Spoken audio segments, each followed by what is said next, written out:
Welcome to the deep dive.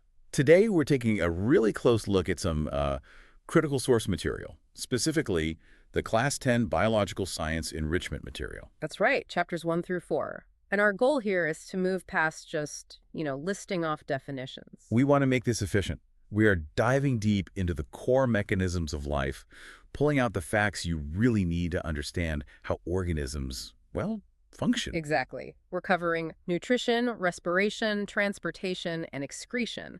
The goal is clarity and connection, seeing how these four systems are completely intertwined. Okay, so let's unpack this. We're starting with how energy is made, then how it's delivered, and finally how the system cleans up after itself, both in us and in plants. It's a whole cycle. Let's jump in. All right, let's start at the very beginning, nutrition, which is basically just the process of getting food for growth and, all your metabolic activities. And right away, biology splits everything into two main strategies. You've got your autotrophs. Literally self-feeders. Exactly, like green plants, they're the producers. Then you have the rest of us, the heterotrophs, who have to eat other things. And even within heterotrophs, there are important distinctions, like saprophytic organisms, think yeast or bread mold. Right, they're the external processors. They secrete enzymes to break down dead stuff outside their bodies and then just absorb the nutrients. Which is totally different from the parasitic approach. Like the plant Cuscuta, they depend on a host, but the key is they don't kill it, at least not right away. It's a kind of long-term biological theft, but really the masterpiece of energy creation has to be photosynthesis. Oh, absolutely. And for anyone studying this, you just have to know that balanced chemical equation. You really do. It's 6 CO2 plus 12 H2O. With sunlight and chlorophyll, of course. Gives you 1 molecule of glucose plus 6 molecules of water and 6 of oxygen. It's the formula for life on Earth. And to really get how it works, you have to picture the chloroplast inside a plant cell. It's a three-membrane structure. And inside, you have these stacks of discs, sort of like tiny pancakes. Those stacks are called grana. And the chlorophyll itself, the green pigment, is right there in the thylakoids that make up the grana. And here's a wild detail from the sources. At the heart of every chlorophyll molecule is one single atom of magnesium. It's incredible. That one atom is the linchpin. And the whole process is split into two phases. First, the light phase. The photochemical phase. Right. It happens in the grana. And the most critical event here is Hill's reaction. This is where activated chlorophyll uses light energy to split water. That's photolysis, right? The splitting of water. Photolysis of water, exactly. It splits H2O into hydrogen ions and hydroxide ions. This is the moment oxygen gets released. And it also creates two super important energy-carrying molecules. ATP and NADPH. They're like little chemical batteries. Perfect analogy. They're the charged batteries that power the next step. Which is the dark phase. Now, this is a common point of confusion. It doesn't mean it only happens at night. Not at all. That's the biggest conceptual trap. They call it the biosynthetic phase too. It happens in the stroma, and it just doesn't need direct sunlight. It runs on the ATP and NADPH made during the light phase. So that's where the CO2 is actually used to build the glucose, the food. Exactly. So once the food is made, the other half of the energy equation kicks in.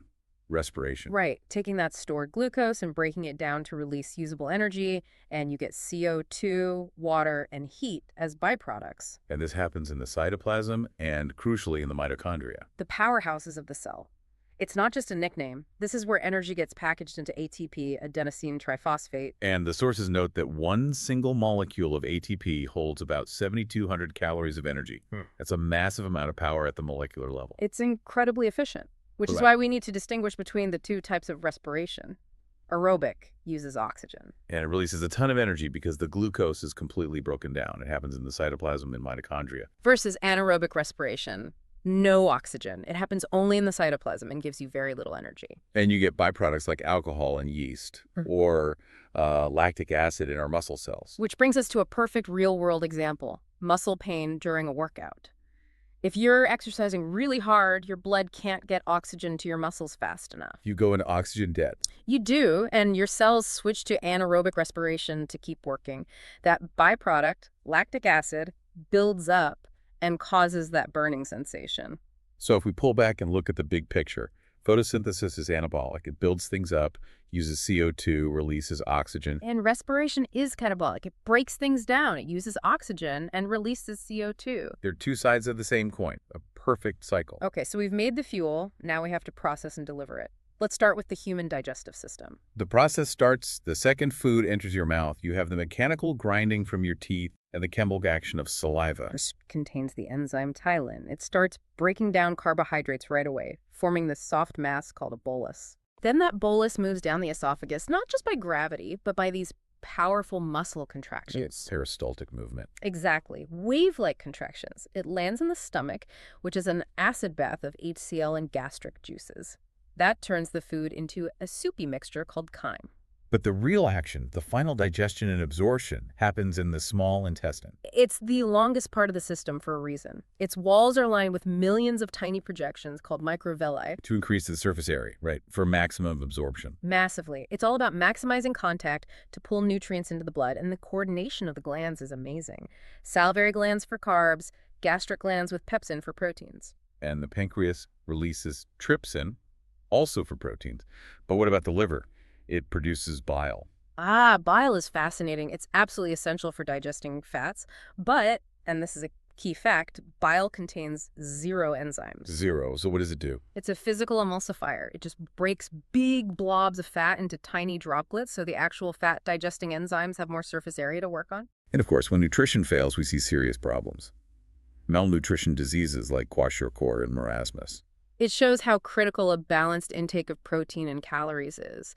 And it's also why understanding vitamins is key.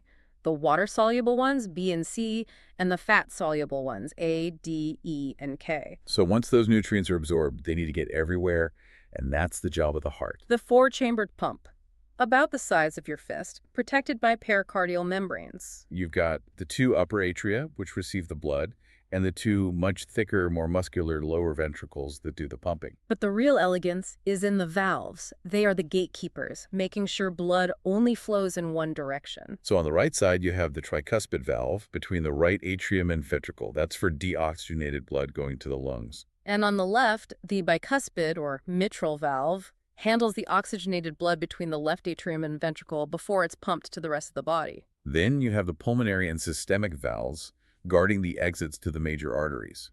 The whole cycle makes that famous sound. The lub-dub. The first sound, lub, is sharp. That's the closing of the tricuspid and bicuspid valves when the ventricles contract. And the dub. That's the second, duller sound. It's the closing of the arterial valves as the ventricles relax to refill. It's a constant mechanical confirmation that the system is sealed. And the vessels themselves are specialized. Arteries carry blood away from the heart.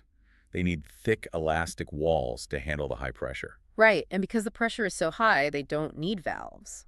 Backflow isn't really a problem. But veins, which bring blood back to the heart, have thinner walls and operate under low pressure. So they absolutely need valves to stop gravity from pulling the blood back down, and we always have to remember the exceptions to the rule. The pulmonary artery carries deoxygenated blood, and the pulmonary vein carries oxygenated blood. A classic exam question. Okay, so what if that high-pressure system gets a leak?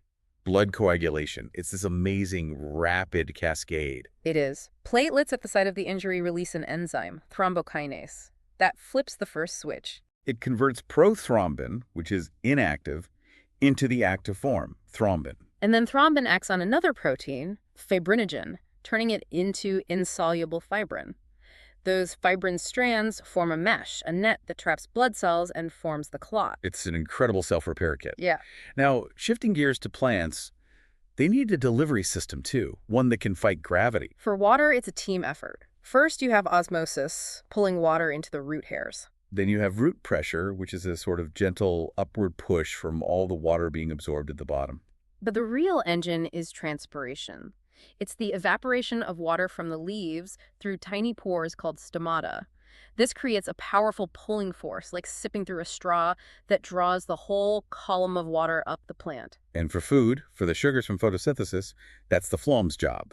And we know this from some really clever experiments. Like the aphid experiment. The aphid's piercing mouth part, its proboscis, naturally taps right into a phloem tube. And when you analyze the fluid it's drinking, it's full of sugars. Direct proof. And there's also the ringing experiment. If you carefully cut away a ring of bark, which includes the phloem, you see the area just above the cut starts to swell up. Because the sugars coming down from the leaves can't get past the gap. They just accumulate there. It's a perfect visual confirmation of the phloem's role. So once energy is used and nutrients are delivered, you're left with waste. This brings us to excretion.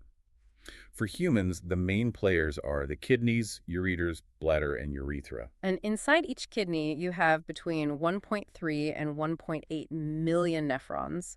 These are the microscopic functional units doing the actual filtering. Each nephron starts with the Malpighian body, which is a combination of the glomerulus, a dense knot of capillaries, and the Bowman's capsule that surrounds it. And the capsule is lined with these specialized cells called podocytes. They act like a very, very fine sieve. Okay, so the actual process of making urine is a four-step dance. It is. First is glomerular filtration. Blood enters the glomerulus under high pressure, forcing water, waste, and also a lot of useful stuff into the Bowman's capsule. This initial fluid is called primary urine. But the body can't afford to lose all that good stuff. So step 2 is tubular reabsorption. Exactly. As the primary urine flows through the renal tubule, capillaries surrounding it pull back almost all of the useful things. Glucose, salts, most of the water. About 99% gets reabsorbed. Step 3 is tubular secretion, a sort of safety net. A perfect way to put it. Any waste products that were missed in the first filtration step are actively secreted from the blood directly into the tubule. And finally, step 4 is the formation of concentrated urine. This is regulated by the hormone vasopressin. Right, and if you have a deficiency of vasopressin, you get a condition called diabetes insipidus, where you just can't concentrate your urine properly. And what happens if the whole system fails? End-stage renal disease. ESRD, wastes like urea build up in the blood, which is toxic. The solution there is hemodialysis. An artificial kidney. Essentially, yes. Your blood is passed through cellophane tubes, bathed in a special dialyzing fluid. The urea diffuses out of your blood and into the fluid, cleaning it before it's returned to your body. It's also important to remember the body has backup systems, the accessory excretory organs. The lungs get rid of CO2 and water vapor. The skin gets rid of sweat. The liver is a big one. It breaks down old red blood cells and produces bile pigments, bilirubin and biliverdin, that are excreted. Now, plants handle waste very differently. They often turn it into something useful. Right. They produce what we call secondary metabolites, things like tannins, resins, gums, latex. They aren't essential for basic growth, but they're used for defense or repair. And this is where it gets really interesting for us because these so-called waste products are basically nature's pharmacy. It's amazing. The sources give great examples. Quinine from the cinchona bark is a powerful antimalarial drug. Reserpine from snake root is used for high blood pressure. Caffeine from coffee seeds is a stimulant for our central nervous system. And nimbin from the neem plant is a great antiseptic. So it highlights this huge contrast. For humans, excretion is mostly about disposal. For plants, it's often about storage and defense, creating compounds that are incredibly valuable to us. A completely different strategy. So we've really traced the entire biological cycle, from capturing sunlight to make energy, to breaking it down for fuel, delivering it all through the body, and finally, the sophisticated cleanup crew. It's a perfect, self-contained loop. And when you look at all four systems together, nutrition, respiration, transport, and excretion, you see how failure in just one tiny component can cause the whole thing to crash. Think of that single magnesium atom in chlorophyll, or one heart valve failing to close. So consider the interdependence of it all.